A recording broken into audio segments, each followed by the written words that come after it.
friends on the East. And now it's time, ladies and gentlemen, for the World on Finance with your host, Mr. Everett James. Hey, Ev, Yes. Good morning. How are you? How am I coming in from the West Coast? loud and clear, loud and Oh, clear. that's Okay, wonderful. so hey, welcome back. Hey, welcome back. This is your first show in 2026. Yes, that's that. Hey, that is absolutely correct. Yes, I have been off on vacation for a solid month, and happy to be back with the listening audience. All right. Okay, so what's on the agenda today? Okay, well, now, the first thing, of course, is we're going to give due respect and a general invitation to the listening public to support a baseball team. After a Okay. brief reintroduction of those of that special funding, we're going to take a look at the current possibility of another government shutdown. Only this time, it's really going to.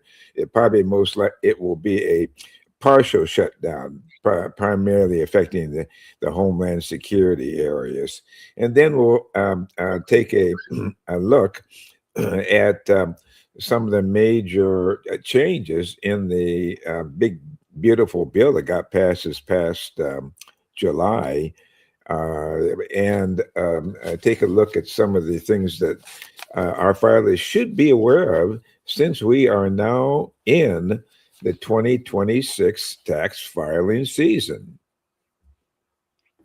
Okay. All right. I'll step aside.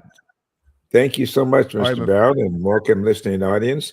This is Everett James, your trusty tax reporter, who comes on every week, Wednesday at 10 a.m. on the West Coast, 1 p.m. on the East Coast. And really, we really do reach out, for your participation. And there will be, special benefits for those who take this opportunity. We're looking forward to your questions. We're looking forward to your comments. For questions that involve actual filing processes, this reporter will make every effort to respond to the questions at the very next tax reporting session on Wednesday. So, with that, a brief recognition of a team of 9 and 10-year-olds that has blossomed. The team thus far has been funded pretty much by the parents, of the team. I should say funded mostly by the couple, Jason and Cicely Wooten. That's spelled Wooten.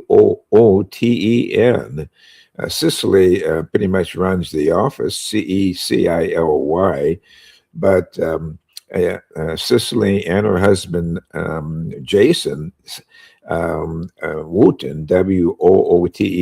Their phone number for contributions is 951-534-3838. Again, 951-534-3838. And they are hoping to complete the necessary requirements to establish themselves as a not-for-profit organization, and is reaching out to you, good-hearted folks, to help pay expenses, in the form of uniforms, in the formats, and for hotel stays for the parents of the team, and the team members themselves. They have done so well that they've actually been approved for playing in some of the special tournaments out of state. They're actually located right here in Southern California. They've been Jason and Cicely Wooten, Wooten. They've been really funding the team since 2023. They are reaching out for help because the leagues that they play in are generally costing approximately $150 to $200 a month. They've been fortunate enough to have a sponsor purchase and reserve hotel rooms needed for the team and the parents. Another sponsor purchased the team jerseys, and lastly, the tournament itself, out-of-state tournament itself, has in the past sponsored the team by waiving the cost for free. So we're looking for sponsors in any form of help. It doesn't have to be in cash donations. They'd love to have matching team cleats, helmets, team jerseys, batting gloves, and they're also trying to get a team matching equipment bags. If somebody, would be willing to do that, that would be, so beautiful. It's important, to keep in mind that the tournaments that they play in are not free, and thus far the Mr. and Mrs. Wooten, Wooten, have been bearing the cost. So please, folks, consider some type of contribution for this very, very deserving team. And the number again is area code 951-534-3838. Again, 951-534-3838. Okay, so we're good luck to them in a tournament that they're playing in at the end of February. They'll be playing again in an out of town tournament in Arizona. Okay, what are the odds of a government shutdown? Well, they're not. The odds of a government shutdown seem to be getting higher and higher. Beginning, believe it or not, folks, this weekend. There's a lot of pessimism as a Senate vote. A Senate vote this week appears to be very unlikely. Congress is sprinting to reach a deal on DHS funding. DHS, what is that? Department of Homeland Security. But they're trying to reach some agreement on that particular department. The Senate is back. Has returned as of yesterday, February 10th. But the odds of another shutdown, which would take place February 14th, which is this Valentine's Day, this Saturday. But the odds are that we're going to experience another shutdown, this time a partial shutdown of the Department of Homeland Security. That would happen on this Friday at midnight. And it's, according to some of the predictions,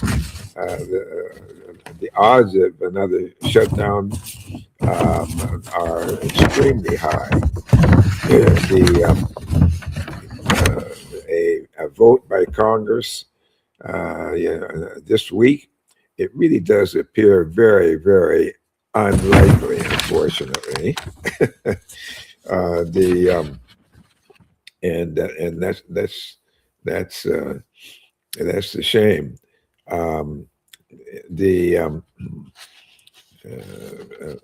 vote itself is really being held up over the proposed ICE reforms. What is ICE? Immigration and Custom Enforcement. But my Senate Minority Leader Chuck Schumer and the House Democratic Leader Hakeem Jeffries are in a battle with the Democratic side pushing for tightened ICE warrant requirements and pushing for changes in the mask that ICE agents wear. That's quite a expectation when the uniforms that are worn. That's something that's being provided by the government, and it cannot, legislatively, be changed. Wouldn't not likely to be changed when the funding organizations is the U.S. government. The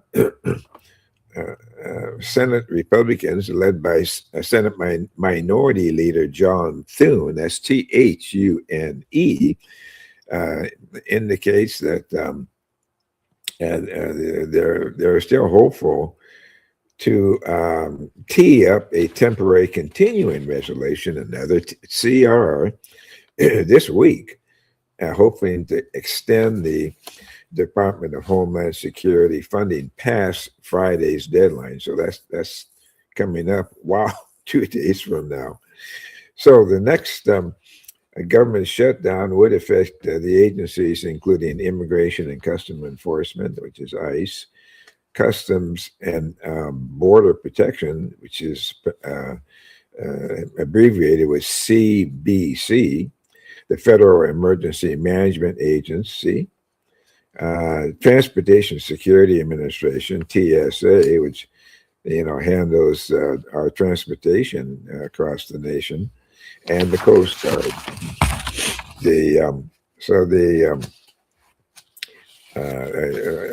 Most people are hoping that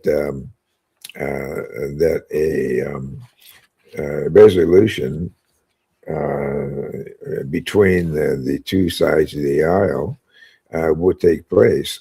But it does have to. And this 2026 appropriations bill, really needs to pass by this Friday, February 13th, to avoid a partial shutdown. And so we're hoping that, that takes place. As I mentioned, the odds are not good that this will actually take place. So this reporter will keep you up to date on a weekly basis on the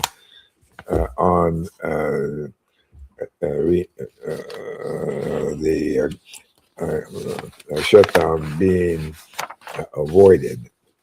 Okay, let's review some of the more significant changes or highlights. In the One Big Beautiful Bill that just got passed July 4th of last year. And for one, there is a new Trump tax savings account for children. It's a tax advantaged savings account for young children who have a Social Security number and who are under the age of 18. The Trump accounts were enacted under the One Big Beautiful Bill.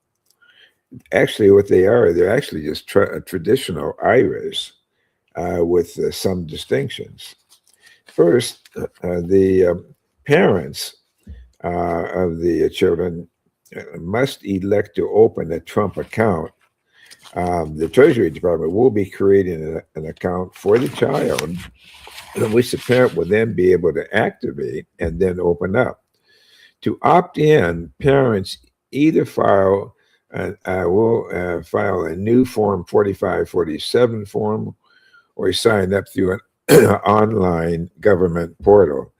IRS, however, has only released a draft form 4547, and this portal really is not going to be ready until mid 2026. So we have a few months before access to this new benefit will be ready to go.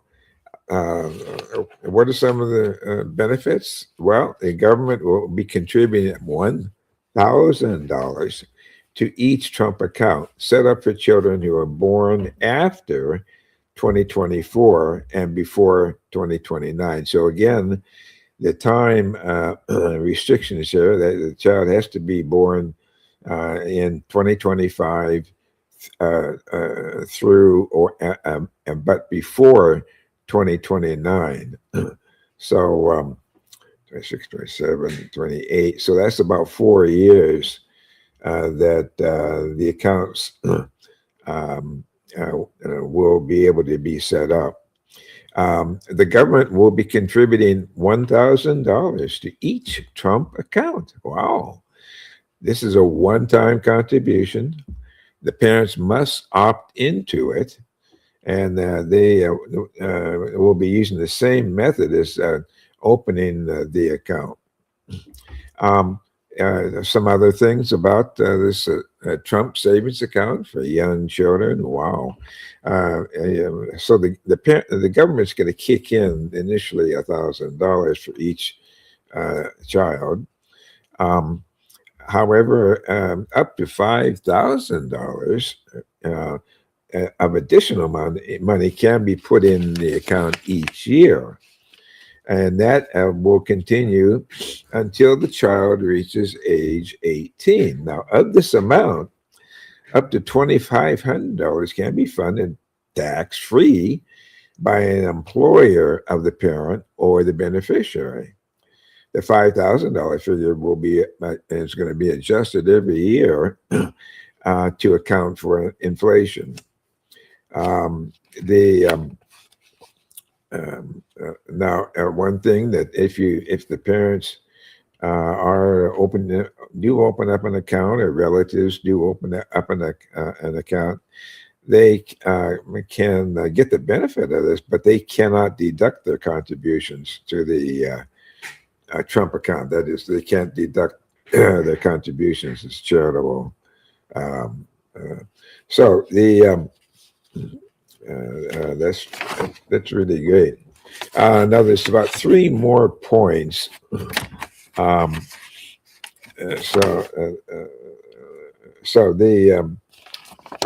In addition, certain general contributions can be made by states, localities, the United States, and also by 501(c)(3)s, tax-exempt groups for members of a class of beneficiaries. So it's interesting that the government did receive a gift to put in extra money into the Trump accounts. Some of the folks who gifted money for these accounts, Michael Dell, founder of Dell Technology, and his wife Susan, they pledged $6.25 billion to fund the Trump accounts. And that was for 25 million children up to age 10 who live in zip codes with a median income below $150,000. Wow. These kids will get $250 added to their accounts. That's the beautiful charitable act. Again, by Michael Dell, who's founder of the Dell Technology, and his wife Susan. 3 more points about the contributions to the Trump accounts. These contributions are not taxable to the beneficiary. Qualified general contributions pay-ins by employers and $1,000 pay-in by the U.S. Don't create basis in the accounts. Plus, contributions to Trump accounts cannot be made before, and here's that date that I was, we're warning you about, before July 4th of 2026. So you can't make any contributions before July 4th of this year. The Trump account funds can be invested only in stock mutual funds or exchange traded funds that track an index of primarily U.S. companies, such as Standard and Poor 500 stock index, and they can be. This can only take place until the beneficiary reaches age 18. Now, contributions generally cannot be taken while the beneficiary is younger than 18. Starting in the year the beneficiary turns 18, any distributions are taxed in a manner similar to rules that apply to withdrawals from traditional IRAs. For example, distributions of amounts that are allocable to its basis are not taxed, while distributions of earnings, however, are subject to income tax. In addition, taxable payouts before age 59 and a half might be hit with a 10% penalty, but there are key exceptions to this. Also, a Trump account may be rolled over to a traditional IRA for the same beneficiary or certain other retirement accounts in or after the year the beneficiary turns 18. So additional things to keep in mind. And regarding healthcare, Congress did run out of time to extend the expansions of the premium tax credit, for those who were covered by the Affordable Care Act. At least for now, Democrats and GOPers won't be able to reach a deal, despite some bipartisan proposals from lawmakers to help break the impasse. So the expansions to the Obamacare subsidies, well, as you have heard and noted on the news, they expired December 31st of last year. The premium tax credit is for eligible people who buy health insurance through the marketplace. Temporary easings, which were enacted during the height of the COVID pandemic and later renewed, they really did end after the end of 2025. As a result, fewer people will qualify for the premium tax credit, and the credit itself will be lower, making health insurance unaffordable for a lot of taxpayers. Now, a deal could still be hammered out in early 2026, but it might be too late for individuals who are now going to be seeking marketplace coverage for 2026. And seeing that they either no longer qualify for the premium tax credit or the credit amount is actually lower than in prior years, making their 2026 premiums higher than expected. One lawmaker wants to let all taxpayers deduct their medical costs. Wow. But currently, as you know, the only ones who are filing taxes and who itemize, only the taxpayers who itemize on Schedule A can deduct medical expenses, and only to the extent that total medical expenses exceed 7.5% of your adjusted gross income. For that rule has been in effect for more years than this tax practitioner has been alive. Senator Josh Hawley, a Republican from Missouri, has a new bill that would let non-itemizers deduct up to $25,000 of their medicals expenses and would get rid of the 7.5% AGI haircut. So now this is not a law. This is just something that the Josh Hawley is proposing. But don't. That's not a. That's the idea of letting taxpayers deduct all of their medical expenses. That's just something that's been proposed by Senator Josh Hawley, Hawley, Hawley, from the great state of Missouri. So the keep in mind that the taxpayers whose filing deadlines are extended due to a disaster, they get relief. IRS often postpones the time to file your return for taxpayers located in areas impacted by federally declared disasters, such as hurricanes, widespread flooding, and wildfires. A bill passed by Congress also postpones a 3-year period for which taxpayers can file amended returns to claim refunds by the same amount of time as the disaster-based filing deadline extension. Keep in mind that there are special rules, very, very, very tax advantage rules that would make it possible to ease the impact of a disaster. There is a Senate proposal now that is just a proposal, but it is something that the Senate is batting around.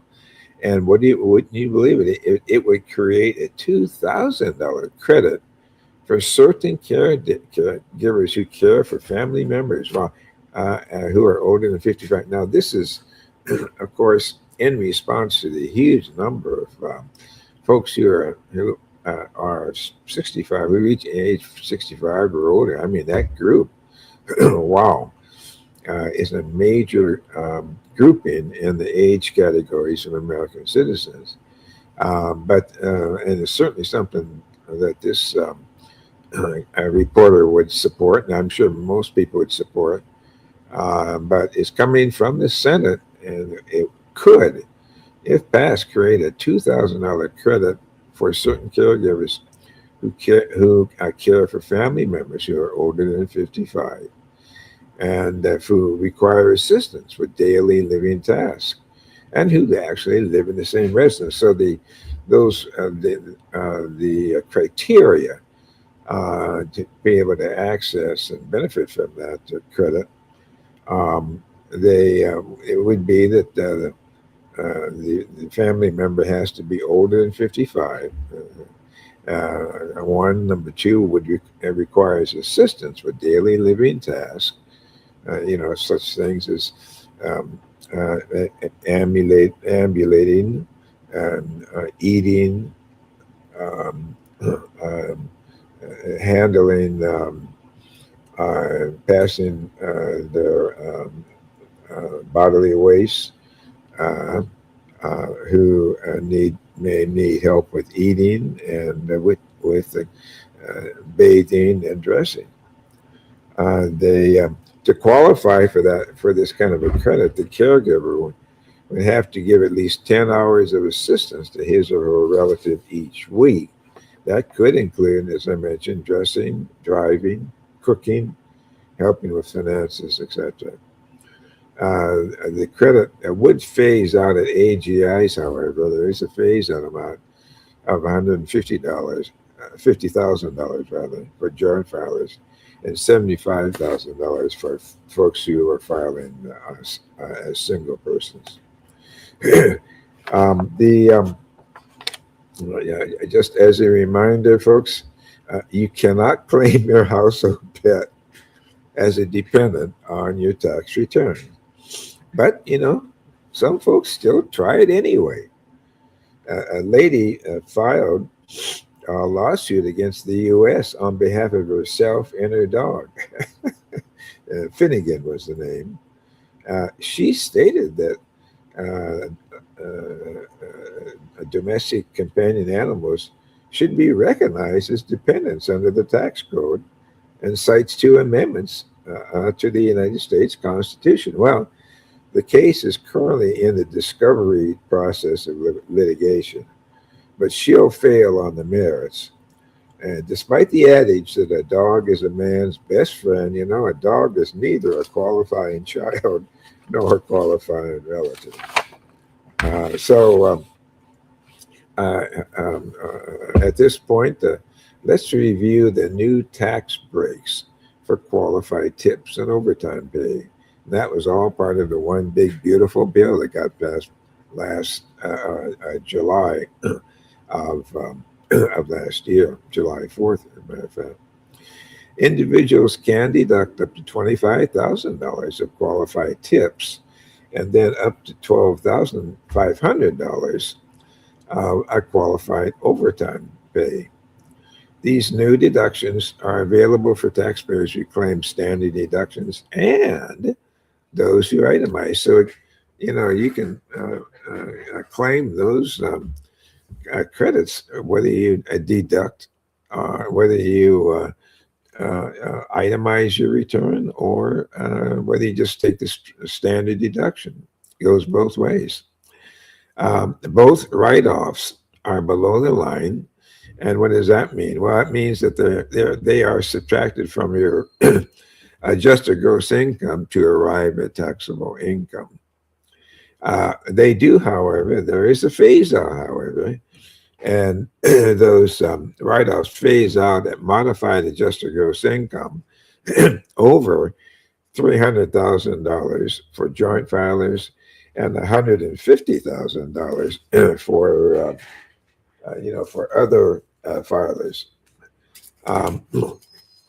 For this purpose, modified adjusted gross income is your AGI, adjusted gross income, plus any foreign earned income exclusion, foreign housing exclusion, and certain income excluded just because it was received from sources in Puerto Rico, Guam, American Samoa, or the Northern Mariana Islands. Filers should use Schedule 1A to compute modified AGI and claim these deductions. Now, the Schedule 1A is not new this year, but it is relatively new. But keep in mind that that will help you to claim the deductions. And that's an additional schedule it has been recently adopted to use in actually doing the computation to get to a modified AGI question, to answer that AGI, a modified AGI question. The employers do not need to separately report tips and overtime on 2025 W-2s. Despite what the law says, IRS is not changing the 2025 W-2s to reflect the statutory rule of separating reporting for these breaks, and it will not impose penalties on employers. IRS will add copies to the 2026 Form W-2 to make it easier for firms to meet the rules. For qualified, tips and qualified overtime, they can get clarification from IRS on how to actually compute those deductions. Now, as far as qualified tips are concerned, employees can calculate their tips in one of four ways.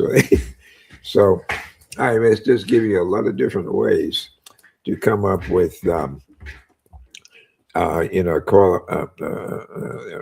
up with ways to access these great um, uh, improvements in the tax law. Total Social Security tips in box 7. Here's some different ways of doing that.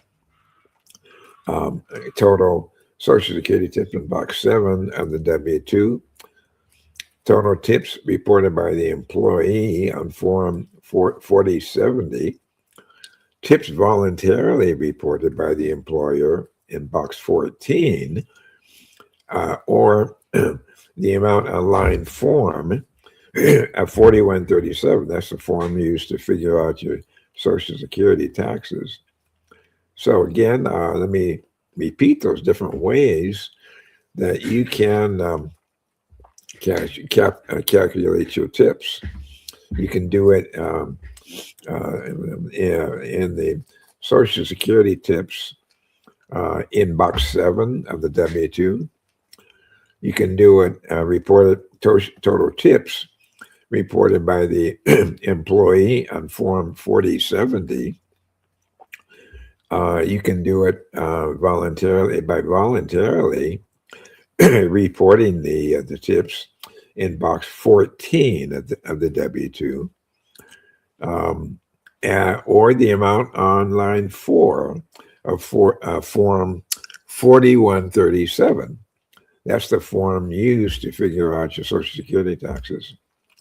Non-employees can use the 1099 miscellaneous, 1099 NEC, 1099K, or any other means, such as receipts, logs that you keep on tips, or earning statements to determine their qualified tips.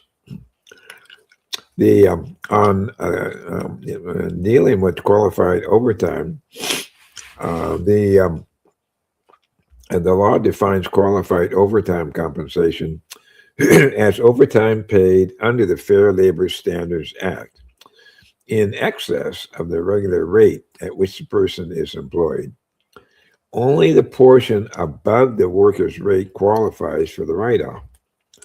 So, for example, the extra 50% for workers who get 1.5 times of their regular pay rate for overtime pay. For 2025, IRS will let employees determine if they are FLSA eligible and use pay stubs, timesheets, etc. to calculate how much of their wages reported on the W-2 is regular pay and how much is overtime pay.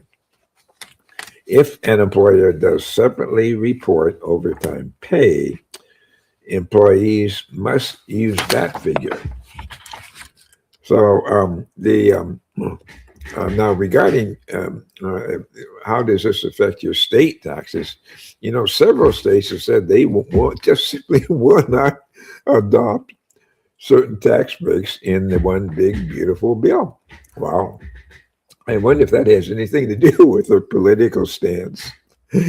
Other states are expected to follow suit, but there are some states who just simply will not, adopt anything in the one big beautiful bill because it was, as usual, complaints about the president. So if you live or run a business in a state with income taxes, be sure to understand your state's specific tax rules. Regarding business taxes, the tax again finds a hunter's ecotourism activity to be a hobby. For example, the IRS determined that ecotourism activity was a hobby and was not really engaged in for profit. Well, this gentleman, taxpayer, the man owns land in Texas, sells packages for hunting and fishing. For 15 years, folks, he claimed big losses on Schedule F. And by the way, that Schedule F, that's for used for farming enterprises. In 2024, the court reviewed factors for determining whether the activity was engaged in for profit and decided the taxpayer really did not have an actual and honest profit motive or honest and profit objective. The taxpayer later asked the court to reconsider the case, claiming IRS's regulations, which set forth the hobby versus for-profit factors, are invalid for various reasons. Well, the court didn't even have to address this point in a second opinion, and instead relied on case law predating the issuance of the regulation to reach the same conclusion, that the taxpayers' ecotourism, that's ECO-TOURISM, that's eco and then tourism activity that well, anything if you're considered to be an ecotourism activity, you're going to be dead in the water as far as deducting many expenses. C corporations cannot deduct payments of a shareholder's personal expenses.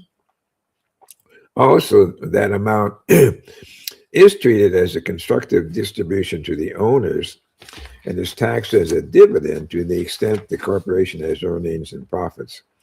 A man who owned a controlling stake in a C corporation and had the company reimburse him for some personal living expenses, mainly food and gas. The firm's write-offs are disallowed, were disallowed, and also that he had constructed dividend income. So that was in the tax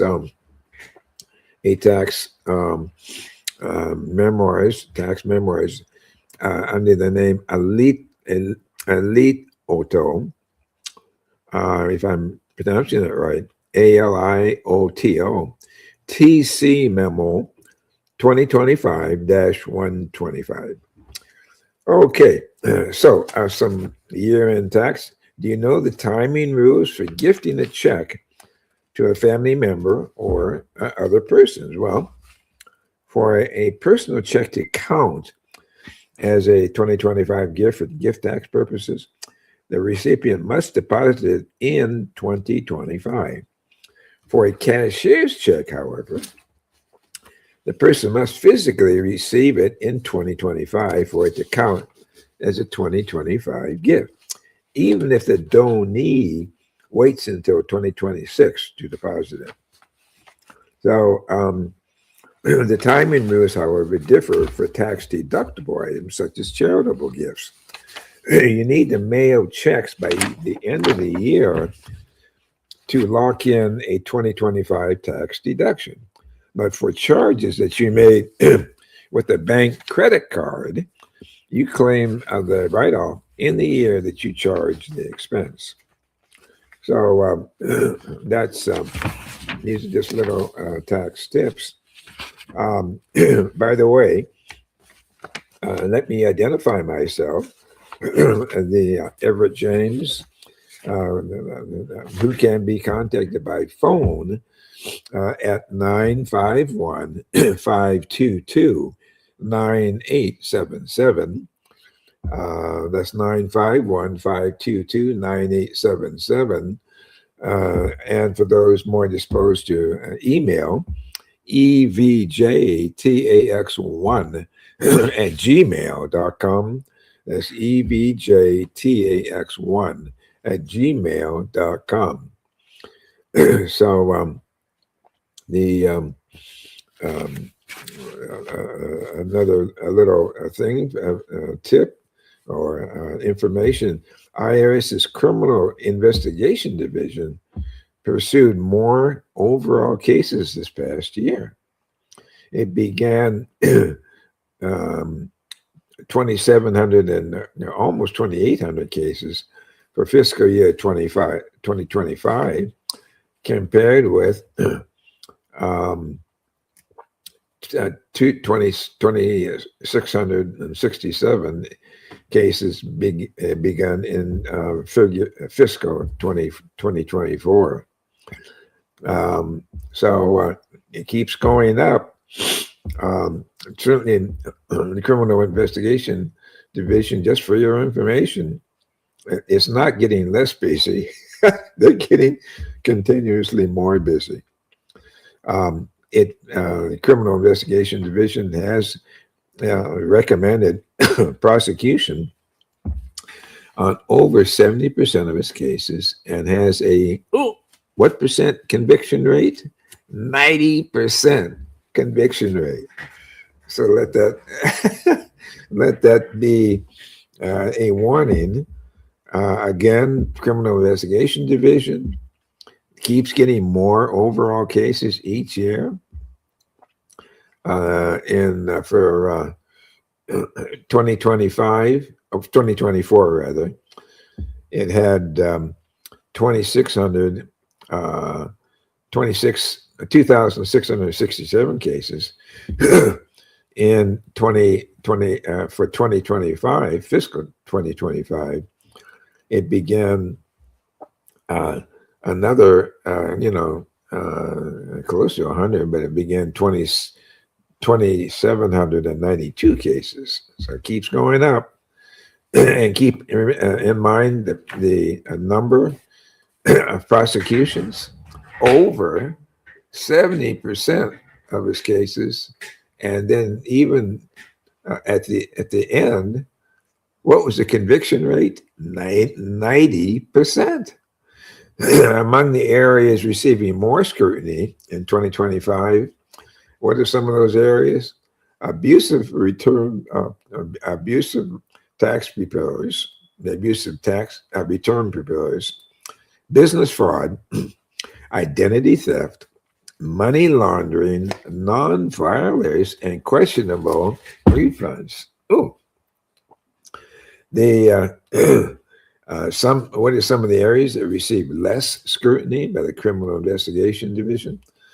Abusive tax schemes, narcotics, international operations, public corruption, terrorism, and employment tax ploys. The IRS's criminal agents aren't just working on tax-related crimes these days. Some agents are being hired to temporarily just work in Washington, D.C., along with the National Guard and other law enforcement personnel to work on the Safe and Beautiful Task Force. A group of agents are also have been deployed to work in Memphis, Tennessee. What they are going to be doing in Washington, D.C. or Memphis is unclear, but as you know, Memphis has received a lot of attention because of its level of criminality. Suffice to say, they're not just going after tax cheats. So be alert this year, folks, to IRS impersonation scams. They really do surge at this time of year. Callers will claim to be IRS collectors or agents, and then they'll alter the caller ID readout. Victims are told that you owe taxes, and they must buy gift cards and provide the number and the PIN to the scammer. If you get one of these calls or a voicemail, just ignore it. And then, of course, I would certainly recommend providing whatever information on the identity, if you can get it, or phone number of the person who called, provide that to your tax preparer or CPA. Email phishing scams, that's PHISHING, because I have a feeling that I'm mispronouncing phishing. But email phishing scams involving gift cards are also on the rise this season. These unsolicited emails, they ask recipients for gift cards for family, friends, or coworkers. Wow, that is be happy to repeat some of those little tidbits, tax filing tidbits.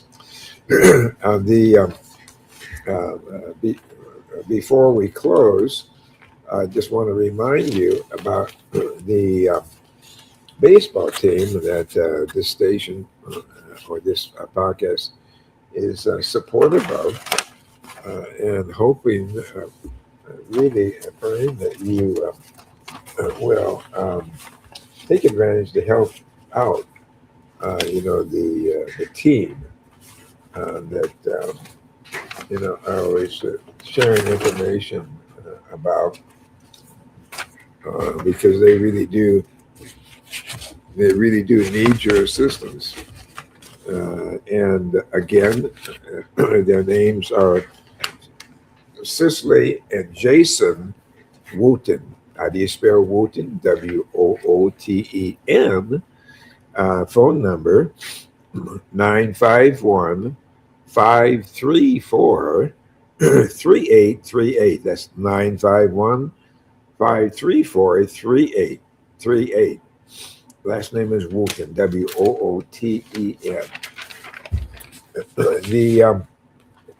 So the 2026 tax filing season is upon us. IRS, has already begun taking 2025 returns, and despite all of the worries and the warnings that the completion of the big, beautiful tax bill passed on July 4th, despite the fears that would create such a horrendous requirement to change, all of the procedures, would create a huge delay in the filing season. Well, apparently, the IRS did some miraculous moves to make certain that the bill itself, the big beautiful bill itself, did not in actuality cause any delay in the filing season. And they actually, IRS actually began taking 2025 returns on January 26th, of this year. So, some tax professionals really did think that the filing season would be delayed because of all that work IRS would have to do to implement that one big beautiful bill. Well, and many of the changes in that bill do apply to the 2025 federal tax returns.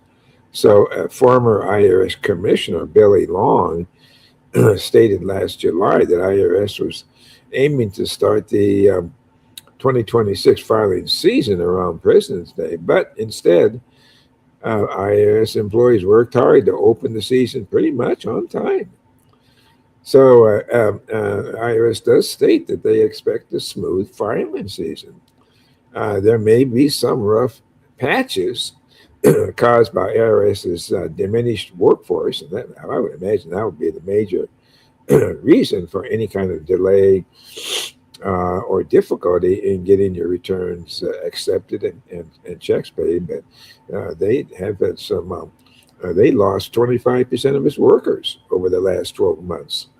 The departures represent all experience levels and functions within the IRS, including taxpayer service, collection, IT support, and enforcement. Taxpayers and preparers all have questions on how the OBBB, the one big beautiful bill, how those changes apply in a wide range of scenarios. And they're not likely to get a lot of assistance from IRS. Yes, there will be people answering the phones after a long wait, but getting answers to tax queries is could be considered sometimes as a bit of a pipe dream. Also, look for IRS's actions on taxpayer correspondence. That correspondence is going to be a lot slower than normal. For example, if you're responding to an IRS automated letter or some other IRS inquiry, it'll probably take a long while before you hear back from anyone at the agency. Probably take, we expect the service will reassign some employees to answer the phone lines or assist with filing season tasks. These workers' other duties, however, just have to simply be put on hold. Now, some experts are saying this year's tax refunds will be bigger than in past years. And thanks, really, in large part, to several new tax breaks for individuals in the OBBB, the one big, beautiful bill. So, what are some of those breaks? Higher tax standard deductions, the $6,000 write-offs for filers age 65 or older, $12,000 on a joint return if both spouses are 65 or older. Deductions for up to $25,000 of qualified tips, up to $12,000, $500 for qualified overtime compensation, and that would be up to $25,000 on joint returns and $10,000 of interest paid on loans to buy a new car. Plus the increase in the limitation on deducting state and local taxes on Schedule 8. Now, it had, been, is $40,000, just the state and local taxes as a deduction. So, we'll be monitoring this closely and keeping you up to date. You might note this change in IRS's processing of tax refunds. Well, IRS is phasing out paper refund checks, and they're doing that to comply with an executive order from the White House. Beginning this year, the agency will generally pay tax refunds to individuals only, only by bank account information, or request an exemption. If you request an exemption, you could face delayed refunds. IRS is urging folks without bank accounts just to go out and buy one, or open one, rather. The Social Security Administration is offering the option of prepaid debit cards to beneficiaries. But the IRS isn't yet doing that, shipping out prepaid debit cards, but I guess Social Security Administration is offering folks that opportunity to get their payment via prepaid debit cards. Now, it appears you can still continue to pay your taxes with a paper check. Yeah. Now, IRS, though, is urging taxpayers nonetheless to use the alternative methods to pay their federal taxes, such as electronic payments, debit cards, or credit cards. It will still, despite their preference in how the money is transferred, it will still accept paper checks sent in the mail as payments for taxes. So again, despite all of the heavy demands by IRS to do everything electronically, they will still accept paper checks if you in your effort to pay your taxes. So many predictors of tax changes predicted accepting paper checks is not something IRS is going to refuse to do. So the fastest way, of course, to get your tax refund is file early, file electronically, and request that the money be deposited directly into your bank account. And though it doesn't seem likely, you would be amazed at the number of of automatic deposits that go awry simply because the numbers were entered incorrectly. So check those numbers several times before you file your return and request electronic deposit. Check them several times because this reporter has experience having a number somehow inputted incorrectly and going through over a month delay in getting the refund to the customer. So so keep in mind again, the as we mentioned earlier, IRS generally won't pay refunds in the form of paper checks. So make sure it's that you do it electronically. And they will pay most refunds within 21 days of a taxpayer's filing his or her return.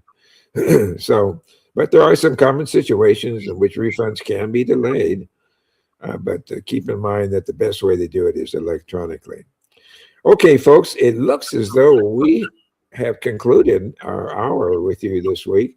Happy to be back with you, and we'll be looking forward to your comments and questions next Wednesday, 10 a.m. in the morning on the West Coast and 1 p.m. on the East Coast. All right. Hey, thanks a lot, Ev. And guys, Thank make you. sure you come back tonight for Yes. Cultural Excellence at 15 p.m. on the West Coast and 8:15 on the East. Enjoy your Wednesday.